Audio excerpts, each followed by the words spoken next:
Assalamualaikum warahmatullahi wabarakatuh.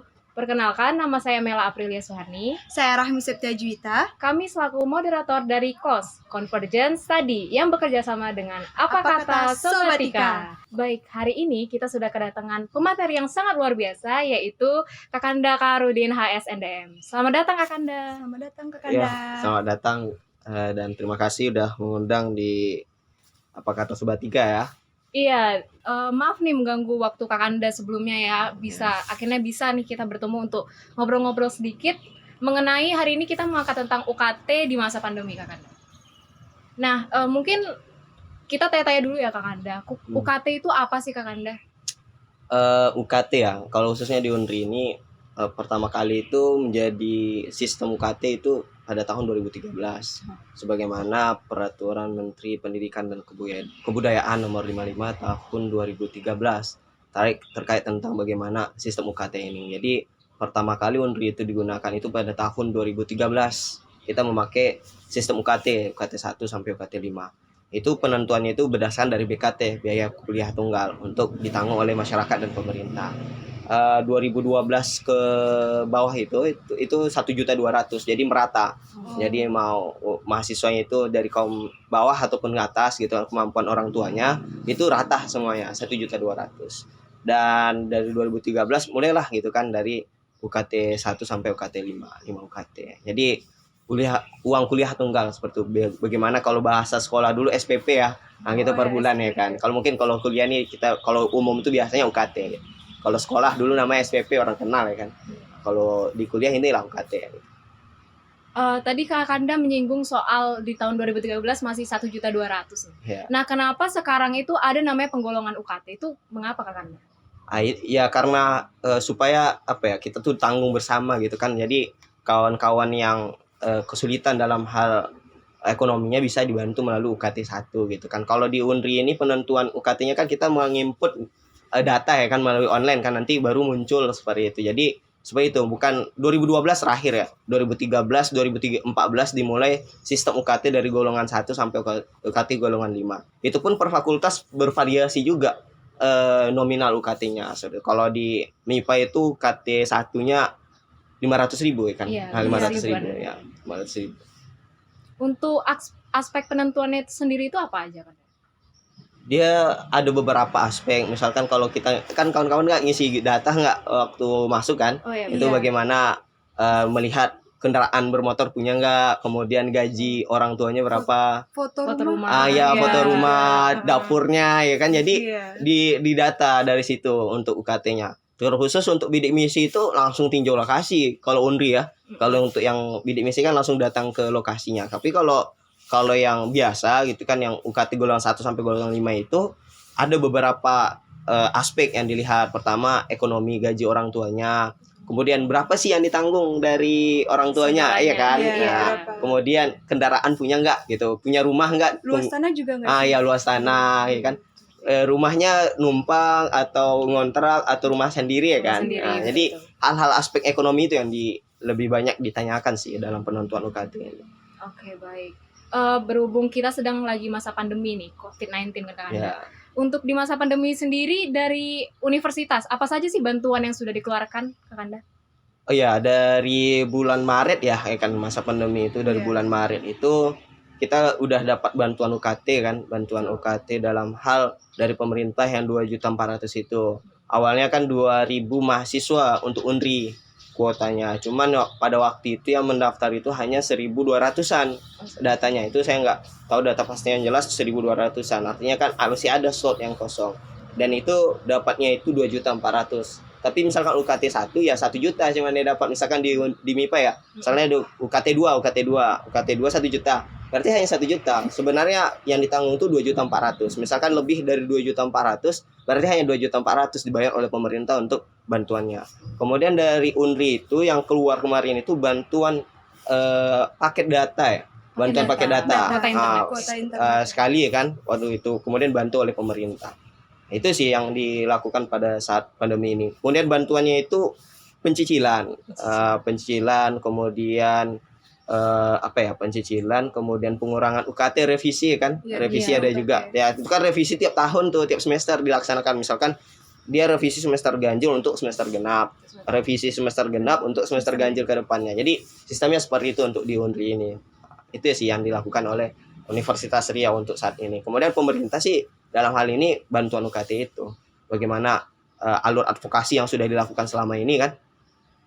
Momentumnya itu pada waktu yang bulan Februari kemarin untuk mahasiswa akhir yang nggak bayar UKT kan. Alhamdulillah melalui bantuan dengan BEM Universitas Riau dengan sinergi himpunan jurusan gitu kan, Himaska, BEM IPA, kemudian BEM Unri itu akhirnya berhasil kita advokasinya sampai ke Kemendikbud seperti itu. Bagaimana kita mengadvokasikan, kemudian bagaimana kita dapatkan refund UKT 50%.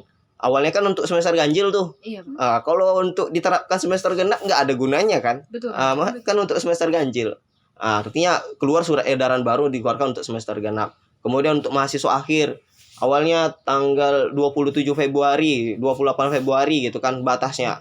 Kita tekan pada waktu advokasi itu gitu kan, supaya bisa terakhir tanggal 18 Maret batas ujian akhir, ujian sarjana dari mahasiswa yang mau ujian sarjana 18 Maret terakhir gitu. Akhirnya dia nggak bayar UKT semester ini. Itu salah satu bantuan kita untuk mahasiswa yang sulit masa pandemi. Kan ada juga yang bantuan UKT tadi akibat pandemi, kemudian pengurangan UKT gitu kan, pencicilan, ya kan diadukan misalkan 3 kali pembayaran, misalkan kalau di bulan semester genap ini bagaimana dari bulan Februari itu sampai bulan April batasnya Iya. 3 kali pembayaran. Nah itu bebas dari bagaimana kita membayar. Itu sih yang dilakukan oleh Universitas Riau dan peraturan dari Kemendikbud gitu. Dari Dikti gitu, khususnya kan Dirjen Dikti. Unri ini nggak bisa bergerak bebas dalam hal tentang UKT karena dia masih badan lembaga umum kan, BLU bukan BLH dia. Jadi itu yang dilakukan mengikut Kemendikbud. Jadi dia kalau kita tekan Unri itu jawabannya regulasi. Iya. Jadi kita harus tekan dari atas Kemendikbud untuk khususnya Dirjen Dikti gitu. Oh gitu Kanda. Kemarin setahu saya nih Kanda, pada saat semester genap ini Ya. ada berupa bantuan yaitu potongan 50% UKT untuk Iya. anak-anak semester akhir ya Kanda. Itu kalau nggak salah penutupannya tanggal 28 Februari ya? Iya, 28 Februari. Tapi bisa dimajuin jadi 18 Maret. Itu gimana ceritanya Kanda? Untuk refund 50% itu bukan untuk mahasiswa akhir ya. Kalau mahasiswa akhir kan artinya semester 12 dapat. Ini kalau berdasarkan surat edarannya itu hanya untuk semester 8 yang mengambil mata kuliah minimal maksimal 6 SKS. 6 SKS. Artinya hanya mengambil skripsi.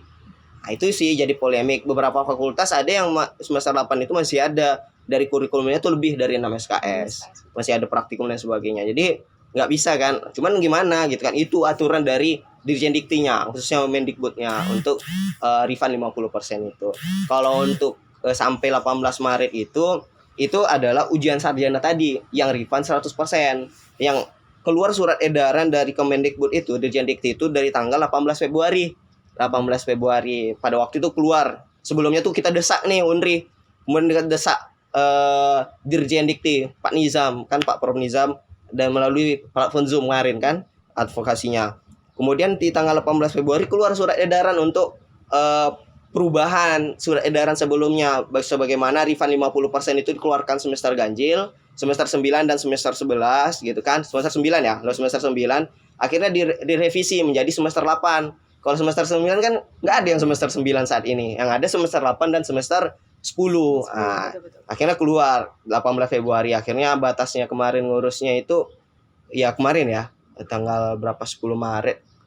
Kemudian refund 100% itu tanggal 18 Maret untuk ujian sarjananya. Ujian sarjana. Tapi beberapa jurusan, misalkan jurusan matematika itu tanggal 10 Maret itu udah ditutup untuk masukin berkas untuk ujian sarjana karena jadwal keluar itu 1 minggu kemudian. Akhirnya dari jurusan itu menutup memasukkan berkas untuk mahasiswa akhir itu sampai tanggal 10 Maret.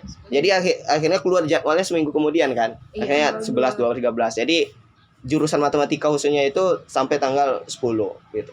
Batasnya terakhir untuk masukin berkas TA ya, pemberkasannya. Berarti cukup sulit juga ya Iya. Kanda proses yang dari Kemendikbud ke rektoratnya. Ya. Jadi kondisi saat ini itu Unri itu butuh regulasi untuk bergerak. Khususnya WR2 kan yang menaungi keuangan bagian umumnya. Jadi kalau kita menanyakan ke WR2 yang bagian keuangan UKT ini, Itu ditanyakan ke sana, itu yang kesulitan.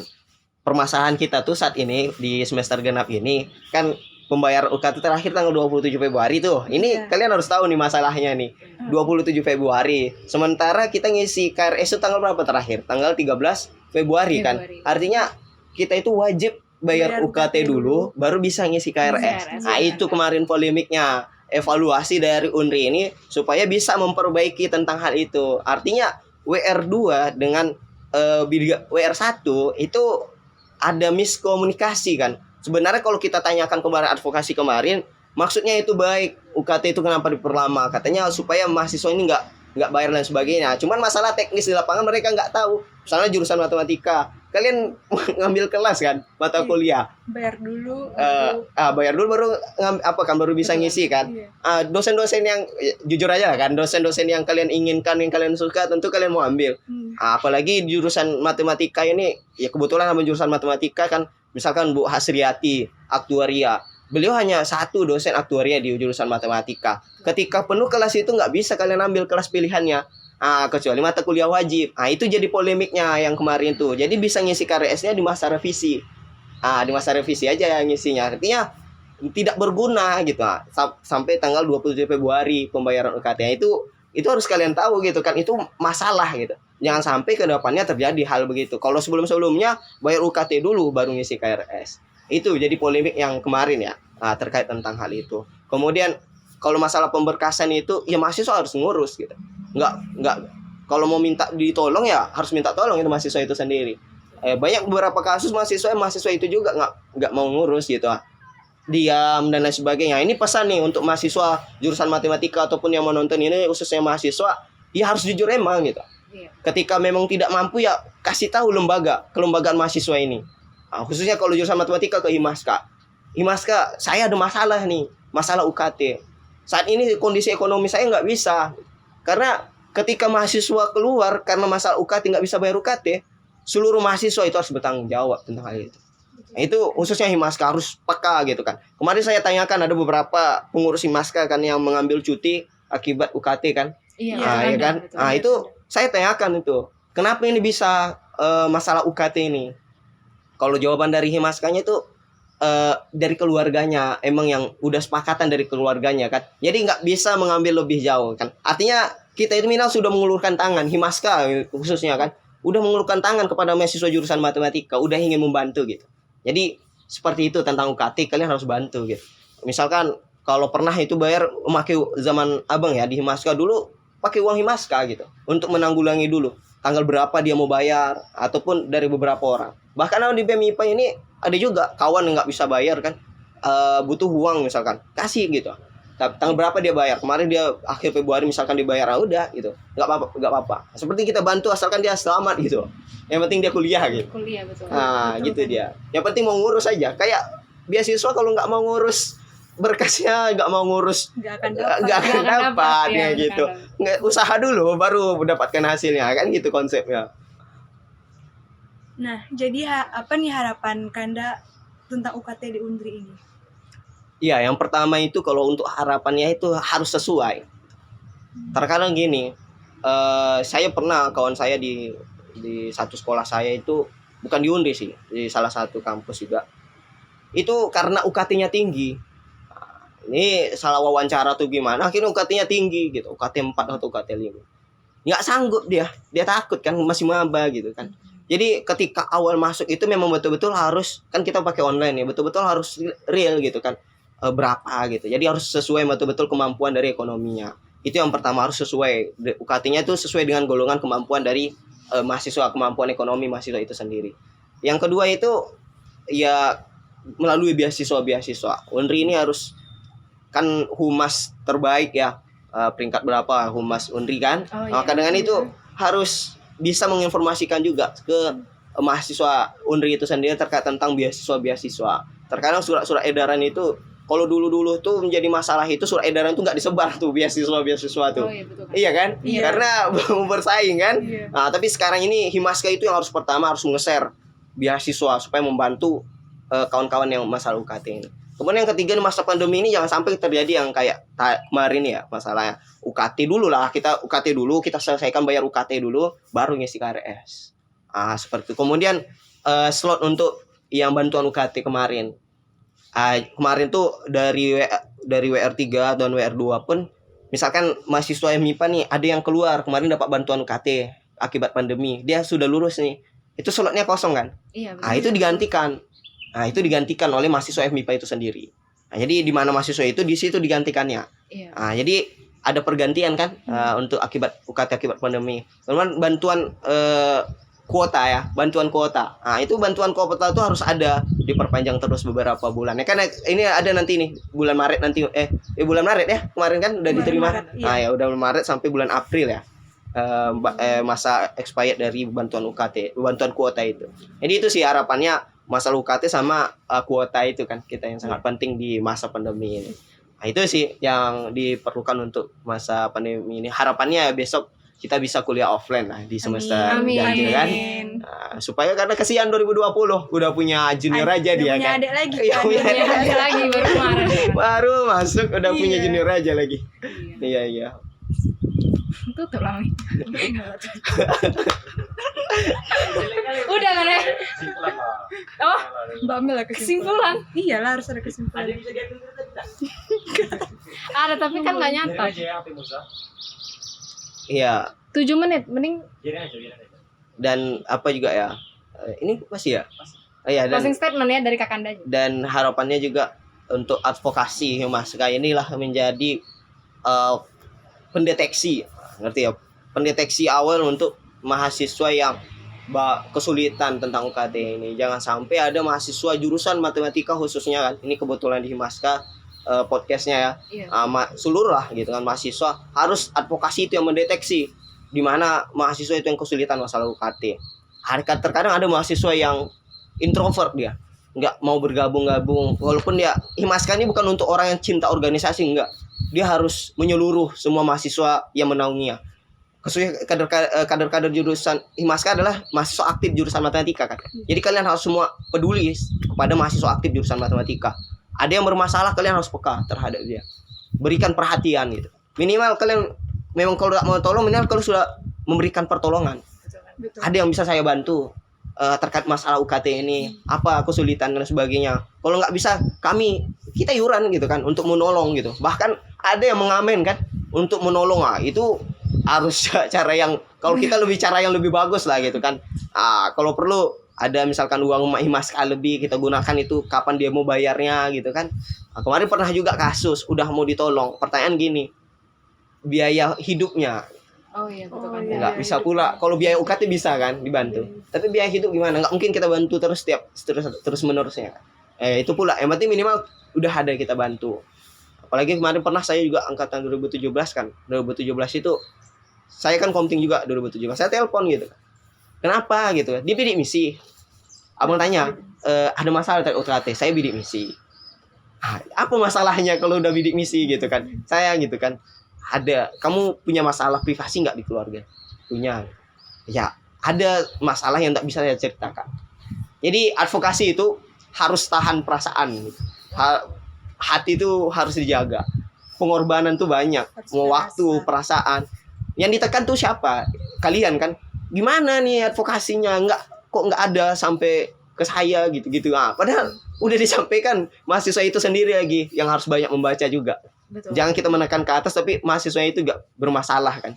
Harus perbanyak membaca informasi, dia harus peka sama informasi. Jadi gimana kalian memberikan itu pemahaman kepada mahasiswa itu sendiri. Abang ditanyakan nih terkait tentang UKT mahasiswa. Aduh. Ini abang mau tanyakan, kalian nih kan sub dari advokasi Himaska nih. Apa sih kontribusi besar dari advokasi Himaska ini untuk UKT mahasiswa ini sendiri? Mungkin terkait dengan itu ya Kanda, selama kami sepengurusan gitu di advokasi ini, semenjak pandemi ini, pastinya pandemi ini banyak gitu surat edaran yang keluar dari Universitas Riau, mungkin arahan dari Kemendikbud juga kan terkait dengan uang kuliah tunggal ini akan dibawa seperti apa sih, seperti itu. Nah, mungkin beberapa dari bantuan-bantuan itu keluar, mungkin seperti pencicilan tadi, lalu ada pembebasan 50% dan Revisi sebagainya, UKT juga. revisi golongan UKT juga. Nah, kami itu dari advokasi sudah berusaha semaksimal mungkin untuk menjadi jembatan gitu dari mahasiswa tentang bantuan-bantuan ini. Seperti kami pertama membuat posko pengaduan. Ini aksi UKT. nyatanya ya. Iya, Aksi nyatanya link ya. G-form juga. kan. Link G-form Oh. juga kayak buat. Lalu kami juga ikut turut menyebar lah istilahnya surat-surat edaran yang diberikan oleh universitas, dan kami menyampaikan juga, kami ikut turut mensosialisasikan agar mahasiswa-mahasiswa di Universitas Riau, terkhususnya Himaska FMIPA Unri itu dapat mengerti gitu. Dari permasalahan tersebut banyak gak mahasiswa yang mengadu gitu, nyampe dak informasinya? Artinya kan ketika sampai informasinya artinya mengadunya banyak nih. Banyak gak mahasiswa dari jurusan matematika itu mengadu di kosnya ya? Iya. Ya. Kalau dari kami sendiri kan data-data yang sudah kami hasilkan gitu kan, ternyata lumayan banyak gitu mahasiswa-mahasiswa yang istilahnya mereka ternyata ada bantuan dari universitas, sehingga mereka akhirnya bertanya melalui advokasi, tentunya staf-staf Iya. advokasi, dan juga menggunakan posko pengaduan UKT sendiri. Kami juga ada si kuadrat atau convergent complaint juga, Iya. mereka juga mengadu lewat situ. Jadi istilahnya dari advokasi Himaska sendiri, kita sudah berusaha semaksimal mungkin untuk menjembatani informasi terkait bantuan-bantuan UKT. Oh iya. Ya, saya ingin bertanya juga nih karena abang ditanya terus nih. Jadi bagaimana sih advokasi Mas Kai ini, khususnya mahasiswa baru ya, angkatan 2020 kemarin, terkait tentang yang UKT-nya yang 5 juta, di portalnya 5 juta. Iya. Nah, itu yang seharusnya berapa? Seharusnya itu UKT 5 itu di Iya. 4.550.000, Ah. Bang. Itu bagaimana tuh dari advokasi Mas Kai untuk bergerak tentang itu kan masalah tuh. Bagaimana cara untuk menyelesaikan masalah itu dari advokasi Mas Kai? Nah, dari divisi advokasi Himaskaya sendiri, Maba 2020 itu udah mengadu ke staf divisi advokasinya. Terus kami yang dari divisi advokasi membantu adik-adik yang di portal itu 5 juta, mereka itu udah bayar, Bang. Terus kayak kan seharusnya tuh 4.550.000. Oh iya. Tuh dia itu udah harus dikawal terus ya. Karena Iya. pernah kejadian itu angkatan 2016 yang mahasiswa statistika yang pertama 2016 itu bayar UKT-nya itu 6 juta. Langsung UKT mandiri kan. UKT kalau mandiri kan UKT 6 tuh. Iya. Langsung tinggi itu. Jadi ada per 1 jutaan lah per mahasiswa itu dapatnya itu refund. Sampai sekarang itu nggak ada. Karena jawaban dari rektorat itu uangnya udah habis dan nggak dibalikin tentang itu. Itu sampai sekarang itu nggak ada jawaban terkait tentang itu. Mahasiswa 2016 yang refund UKT itu nggak ada terkait jawabannya. Jadi ya jangan sampai ini diklasin gitu bahasanya untuk mahasiswa baru ini 450 kan? 4.550.000. Iya, artinya 450.000 lagi di refund. Nah, artinya misalnya kalau ada 100 mahasiswa kan lumayan juga kan. Iya. Berapa berarti 45 juta ya, 450 juta ya, atau 45 juta ya kan. Nah, jadi hal-hal yang begitu artinya untuk mahasiswa lumayan kan, 450 satu bulan bayar uang kos kan, nanti Iya, mereka betul, datang. betul. Gitu. Itu sih. Kemudian apa lagi, ada nggak masalah misalkan dia nggak daftar ulang lagi gitu? Ada kadang-kadang mahasiswa ini nggak daftar ulang karena masalah UKT, nggak daftar ulang lagi gitu. Kan kita ada grupnya udah nih mahasiswa baru. Ada nggak kalian mencari-cari mahasiswa baru? Ada, Bang. Apalagi ada SMPTN ya sekarang ya, 2021 untuk Udah 2021 ini. udah. Harus kalian pantau itu UKT mahasiswa baru khususnya 2021 ini. Yang sampai mereka daftar ulang karena khawatir masalah UKT ini, kalian harus menemani mereka dari proses mendaftar ulang itu. Bagaimana dibantu gitu untuk mendaftar ulang, apalagi masa online ini kan. Dihubungi mereka, kalian harus menghubungi satu-satu mereka. Udah nggak mengurus berkasnya, apa masalahnya lagi, lain sebagainya. Sehingga sampai dia mengikuti perkuliahan, mengisi KRS, kalian harus mengawal mahasiswa baru 2021 ini. Nah, Mungkin sebelum ditutup kali ya Kanda, bisa lah diberikan closing statement gitu. udah. Ya, sebagaimana dengan tema kita UKT di masa pandemi ini, yaitu tadi jangan sampai karena masa pandemi ini ada yang berhenti kuliah karena ekonominya yang terdampak oleh COVID ini. Jadi advokasi itu harus menjadi pendeteksi awal, jangan sampai udah kritis atau udah di penghujung baru advokasinya bergerak. Tapi udah nampak nih kalian deteksi awal gitu kan. diagnosa awal lah gitu bahasanya. Untuk kalian perbaiki, jangan sampai mahasiswa itu keluar akibat UKT ini. Tentu informasi-informasi seperti surat edaran yang tanggal 18 Februari itu bagaimana refund 50%, refund 100%, revisi UKT yang akan dibuka bulan April ini nanti, itu kalian harus bisa bagaimana untuk menyampaikan ke mahasiswanya agar mengurus dan lain sebagainya. Itu yang perlu kalian kawal dan kalian jaga. Jangan sampai mahasiswa ini ada yang keluar seperti itu akibat UKT di masa pandemi ini, karena dampak ekonominya kan karena COVID ini. Itu yang pesan dari saya sih, untuk supaya kalian kawal, untuk deteksi awal, jangan sampai terjadi lagi hal-hal yang tidak kita inginkan, mahasiswa itu keluar akibat tidak bisa membayar UKT. Jadi maksimalkan ya beasiswa yang ada dan bantuan UKT-nya. Oke, baik Kanda. Mungkin dari pembicaraan kita nih yang sangat panjang, juga ada yang sangat banyak sekali informasi tentunya yang akan kita dapatkan ya Kanda. Yang saya dapat adalah di podcast kali ini tentunya ada komunikasi dua arah atau hubungan dua arah. Yang pertama adalah kita sebagai mahasiswa aktif di Universitas Riau juga harus membudayakan literasi tentunya ya, mencari informasi. Jangan hanya mau istilahnya disuapi gitu ya Kanda. Harus pintar-pintar juga mencari informasi tentang bantuan-bantuan apa saja sih yang ada di Universitas Riau ini terkait dengan uang kuliahku tunggal tersebut. Dan juga dari kelembagaan UNRI juga harus bisa menjadi jembatan informasi tersendiri ya Kak Kanda untuk mahasiswa-mahasiswa aktif tersebut. Baik Kak Kanda, mungkin itu saja pembicaraan kita pada hari ini. Sekali lagi kami dari Advokasi Himaska FMIPA UNRI mengucapkan terima kasih sebesar-besarnya kepada Kak Kanda sudah mau meluangkan waktunya hari ini. Sip, semangat terus lah dalam apalagi Mubes ya, bentar lagi ya. Sukses kan. Sekian Convergence tadi dari Himaska. Saya Rahim Septia Juwita. Saya Mela Aprilia Swani, mohon undur diri. Kami mohon maaf bila terdapat banyak kesalahan. Wabillahi taufiq wal hidayah. Wassalamualaikum warahmatullahi wabarakatuh. Jangan lupa like, comment, and subscribe, serta share video ini sebanyak-banyaknya agar YouTube Himaska lebih baik lagi ke depannya. Sampai jumpa di video selanjutnya.